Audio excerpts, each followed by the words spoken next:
Waiting for your hair to grow long? Girl, just try extensions. This is where my hair is at right now. It's currently growing out from cutting it last summer. I'm sick of waiting for it to grow long. So I'm going to show you guys how I apply my endearing clip-in extensions. This method works both for short hair and long hair, and no short hair pieces show through. You want to have a clip so that when you part your hair you can put it up, so I'm going to show you guys how this works. So first you're going to want to section underneath your ears a little bit. Make sure that the part is straight. And just clip it away. For this first section it might be a little confusing, so stay with me. You want to grab another clip and just put this hair up and out of the way. Like that. Then you want to grab your 3 clip-in extension, and then you want to flip the clip up this way when you're putting it in, and you just want to clip them in to the bottom of your hair. Like that, and it should look like this. It just adds like more volume to the bottom of your hair so it blends better. These are also very lightweight and very comfortable to wear in your hair. It also has no thick or shiny band and has an invisible root to blend, super natural. Okay, so now you can go ahead and take out both of the clips. Then we're going to want to part our hair again. So then you're going to part right above your ears.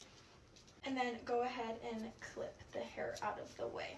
This time you're going to want to grab the 4 clip-in extension. And you want to clip them in right above where you parted.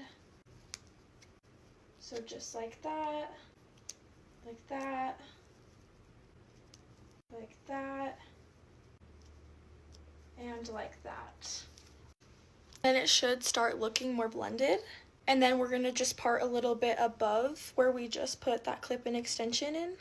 Clip the hair out of the way.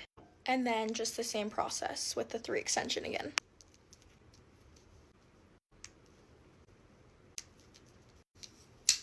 And then it should start looking more blended the more that you add.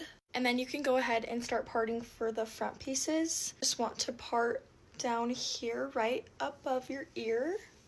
And then clip the hair out of the way. I'm gonna grab the 2 clip-ins and just clip it right above where you parted. And then you can take the hair out and then repeat the same process on that side. And then there you have it. That is how you apply clip-in extensions. And it looks so natural looking. The extensions are so shiny and blend so well. They are 100% virgin Remy hair. They blend so well you can't even like see the extensions. It's just like my own hair if it grew longer. So honestly, just buy the hair if it won't grow.